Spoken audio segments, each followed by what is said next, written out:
Bismillahirrahmanirrahim. Assalamualaikum warahmatullahi wabarakatuh. Okay, Alhamdulillah, hari ini kita akan teruskan sesi PDPR kita yang mana akan terus berlangsung sehingga 3 Oktober nanti. Okay, didoakan supaya wabak ni dapat hilang dengan segera ataupun dikurangkan dengan segera supaya kita dapat kelas bersemuka nanti. Okey. Topik kita hari ini ialah berkaitan dengan bab 9 iaitu kimia industri. Okey. Tanda pembelajaran kita tajuk hari ini 9.1 iaitu alloy. Siapa biasa dengar perkataan alloy? Alloy bukanlah Yap Alloy itu yang mana sejarah sebagai seorang yang mencari biji timah tu kan, tu bukan, ni alloy. Apa itu alloy lah? Ini kita akan bincangkan apa itu alloy. Apa itu logam, kita dah tahu. Kita bincang apa itu alloy. Hasil pembelajaran kita yang ni, yang pertama, mentakrif dan memberi contoh alloy berdasarkan komposisi unsur dalam alloy. Yang kedua, menjalankan eksperimen untuk membandingkan ciri alloy dengan logam tulinya. Yang ni kita tak boleh nak buat lagi sebab kita masih dalam sesi PDPR.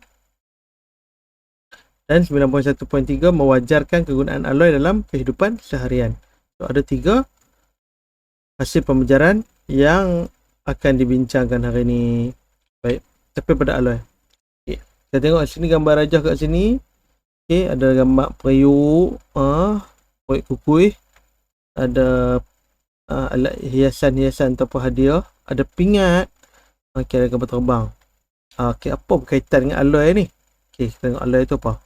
Alloy ialah merupakan campuran beberapa jenis logam atau campuran logam dan bukan logam mengikut pertusan tertentu. Alloy ni dia campuran beberapa jenis logam atau campuran logam dengan bukan logam. Sama ada logam campur logam ataupun logam dengan bukan logam. Dia akan membentuk satu jenis bahan yang dipanggil alloy. Maksudnya alloy itu bukan logam yang tulen. Contoh macam ni. Emas campur dengan besi, itu alloy. Tapi kalau emas saja, dia emas tulen. Besi saja, besi tulen. Besi campur dengan aluminium. Itu jadi alloy. Dah ada nama dia lah, tapi kita panggil itu alloy. Alloy itu gabungan dua. Ataupun alloy ni besi logam kan, dicampur dengan karbon. Dia panggil besi karbon. Itu alloy. Sebab dicampurkan dengan logam itu besi, bukan logam itu karbon, dia akan jadi alloy. Contoh. Terdapat beberapa jenis alloy yang biasa digunakan seperti dalam kehidupan seharian seperti keluli, pewter, gangsa, loyang dan duralumin. Tengok nanti. Kalau tengok dekat sini, ni contoh diperbuat daripada loyang lah ni. Ataupun keluli. Dia panggil stainless steel. Keluli tahan karat. Stainless. Ataupun pewter. Ni pewter, alat hiasan. Ataupun loyang, pingat-pingat ni. Ataupun duralumin yang buat bodi kapal terbang. Baik. Komposisi, sifat dan kegunaan alloy. Contoh yang pertama, keluli. Keluli ni adalah komposisi dia, campuran dia antara besi 99% dan karbon hanya 1%. Ferrum dicampur dengan karbon. Besi itu ferrum lah. Sifat dia keras dan kuat. Contoh kegunaan dia, membina bangunan dan jambatan, membuat badan kenderaan dan landasan kereta api. Ni bahan alloy yang dinamakan keluli. Apabila besi dicampur dengan karbon. Besi itu logam, karbon itu bukan logam. Dia dicampur dua menjadi keluli. Baik. Contoh. Dia buat terowong, dia buat body ataupun body engine kan, landasan kereta api. Ni besi T ni. Sini kuat ni untuk bangunan. Ataupun kapal punya badan kapal. Itu keluli. Alright. Yang kedua, pewter. Pewter campuran dia antara timah 96%, kuprum 3%, dan antimoni 1%. Tiga-tiga ni adalah logam. Apa sifat dia? Sifat dia, permukaan dia berkilau, cantik lah maksudnya, dan tahan kekisan. Biasanya benda yang cantik dan berkilau ni, biasanya kita guna untuk apa? Untuk membuat barang perhiasan seperti bingkai gambar. Bingkai ni diperbuat daripada pewter. kadang-kadang cawan, okey, kadang-kadang yang dinamakan komputer lah, cawan, pinggan komputer yang cantik untuk hiasan, bukan untuk guna makan lah.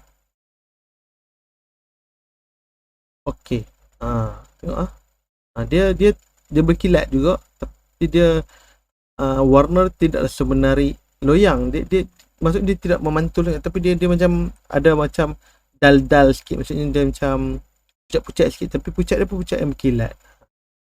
Ni buat komputer lah ni, alat-alat ni komputer cantik kan. Okay. Yang ketiga, gangsa. Gangsa bahannya adalah kuprum 88% dan timah 12%. Sifat dia keras, tahan kakisan dan warna yang menarik. Bila dia keras, tahan kakisan dan warna menarik ni digunakan untuk membuat tugu, ukiran logam, duit shilling, pingat dan sebagainya lagi. Tugu ni buat daripada gangsa ni. Okey. Okey, contohnya kan duit shilling, pingat lah. Okey, kadang-kadang buat bahan-bahan skru ni. Ni sebenarnya biasanya gangsa. Sifat dia keras kan? Sifat dia keras, menarik. Okey, seterusnya loyang. Loyang bahan dia adalah kuprum 25%, 75% dan zinc 25%. Sifat dia kuat, permukaan dia berkilat, mudah ditempah, maksudnya mudah dibentuk dan warnanya agak keemasan. Okay, contohnya membuat kunci, membuat pintu, alatan muzik, trompet dan sebagainya. Okey tu bahan-bahan yang digunakan. Zinc 25% dan kuprum 75% dicampurkan. Okey, dileburkan kemudian dicampurkan. Bila warna dia agak keemasan lah. Ni trompet ni bukan emas tulen tau, tu warna dia keemasan. Mana kata kat tombol pintu yang warna macam brown ni, warna macam ni warna loyang ni. Kunci warna loyang, ni tapak sirih warna loyang. Ni belanggang lama-lama, kuali lama-lama dia buat pada loyang sebab dia keras. Keras dia cantik, nampak mewah. Okey, seterusnya adalah duralumin. Okey, yang ni pula duralumin. Okey, duralumin ni apa dia? Dia dicampuran antara aluminium 95%, kuprum 3%, magnesium 1% dan mangan 1%. Sifat dia ringan, kuat, tahan kakisan. Biasanya buat apa? Badan pesawat. Okey, ataupun kapal terbang dan sebagainya. Dia sifat dia ringan, tapi dia keras, dia kuat. Dia tak berat. Dia berbeza dengan keluli. Keluli tadi dia berat dan kuat. Okey, tapi duralumin dia ringan, dia kuat. Bila dia ringan dan kuat, dia tahan kakisan, jadi dia boleh buat benda yang boleh terbang. Bagi contohnya badan kapal terbang. Badan pesawat tu kapal terbang jugalah, pesawat. Yang samalah. Tu dia boleh mudah untuk terbang. Mudah. So dia sebab dia tahan. Tahan kakisan. Dan dia bila kuat, maksudnya dia tidak mudah pecah walaupun dengan kelajuan tinggi. Sebab kapal terbang ni bila dia pergi, dia boleh sampai 800 km per jam. Tu maksud dia lah. Okey, ni bahan daripada duralumin. Aluminium, kuprum, magnesium, mangan. Okey, bahan-bahan ni kamu kena tahulah. Kena baca dan kamu kena ingat. Mungkin soal objektif akan tanya, ataupun struktur pun akan tanya, apakah komposisi bagi duralumin? Guna aluminium, kuprum, magnesium, mangan. Ni contoh. Ni buat periodic aiskrim kan. Ni badan pistol. Okay, badan pesawat ni, badan kapal terbang. Ni ni tak tahu ada ketak lagi kan. Tapi bahan-bahan ni dibuat daripada duralumin. Okey, macam mana proses pengelaian ni? Apa pengelaian? Umumnya kebanyakan logam tulen adalah lembut dan mudah terkikis. Logam ni sifat dia mudah, dia lembut. Logam ni asalnya dia tidak terlalu kuat dan mudah terkikis. Dia boleh mudah terkarat, mudah terkikis, macam dia makin menipis. Okey, jadi ciri ni tak sesuai untuk menghasilkan kebanyakan benda di sekeliling kita. So bila sebab dia lembut dan mudah untuk terkikis. Kalau lembut ni macam emas tau. Cincin emas ni kalau 99% atau 100% kamu tak boleh pakai, dia lembut. Bila lembut kamu pakai tu kemek, dia tak cantik. Jadi dia tak sesuai lah untuk banyakkan benda. Jadi maka proses pembentukan alloy dan atau pengalloyan dilakukan untuk membaiki sifat logam tulin. Okey. Sifat alloy. Alloy ni dibuat untuk campuran sikit kepada emas itu tadi, dia akan jadi emas 97.5. Campuran lebihan 97.5% adalah emas. 25% lagi tu adalah besi, supaya cincin tu dapat dibentuk, dia lebih keras. Itu maksud dia. Okey. Atom di dalam logam tulin tersusun secara teratur dan berlapis-lapis. Kalau tengok logam tulin, dia punya atom dia besar, dia teratur, tersusun macam ni. Tersusun macam ni, rapat-rapat. Tetapi sifat dia mudah menggelongsor apabila digunakan daya. Bila kita satu logam yang tulin, bila kita bagi daya dia, kita kepok dia, kita bengkok dia, kita tekan dia mudah menggelongsor. So dia akan mengubah bentuk. Okey. Baik. Bila berlaku pengalloyan, logam tulin akan dicampur dengan logam asing. Apa jadi? Apabila satu logam dicampurkan dengan logam tulin, logam lain ni, unsur asing, atau unsur asing sama ada logam atau bukan logam, dicampur dengan atom logam tulin, apa jadi? Dia atom unsur ni akan menukarkan pengelongsoran antara lapisan atom logam tulin. Hal ini demikian kerana atom unsur asing mempunyai saiz yang berlainan. Maka alloy adalah lebih kuat dan keras berbanding dengan logam tulin. So logam tulin ni bila campur dengan atom unsur asing, sama ada logam atau bukan logam, dicampurkan. So logam asing ni dia akan duduk di antara celah-celah atom tulin. Logam tulin ni. So bila macam tu, bila kita bagi daya dia susah nak bergerak lah. Bila susah nak bergerak, so dia tak mudah bengkok, tak mudah kemek, tak mudah rosak dan sebagainya. Tak mudah karat. Terfaham tak? Boleh So logam tulin, bila kita bagi daya dan mudah menggelongsor, dicampur dengan benda asing ni akan masuk dalam dia punya celah-celah susunan atom logam tulin tu, yang menyebabkan susah untuk menggelongsor. Baik. Kegunaan alloy dalam kehidupan seharian. Buat menara, kapal terbang, trompet. Keluli digunakan dalam pembinaan pembangunan pencakar langit kerana sifatnya keras dan tahan kekisan. Biasanya menara-menara ni yang kita nampak kilat-kilat ni dibuat daripada keluli, sebab bukan dia punya bahagian luar, bahagian dalam ni tu, sebab dia keras. Bila dia keras, kuat, walaupun dia berat, tapi dia tahan kekisan. Tahan kekisan maknanya adalah susah nak karat dan sebagainya. Keluli. Badan kapal terbang dibuat daripada duralumin yang ringan dan kuat. Dibuat daripada duralumin yang ringan dan kuat. Ni badan kapal terbang. Yang ketiga, beberapa alatan muzik diperbuat daripada loyang yang berkilat dan tahan kekisan. Alatan muzik ni dibuat daripada loyang yang berkilat dan tahan kekisan. Boleh Itu kegunaan alloy lah dalam kehidupan seharian. Alloy superkonduktor.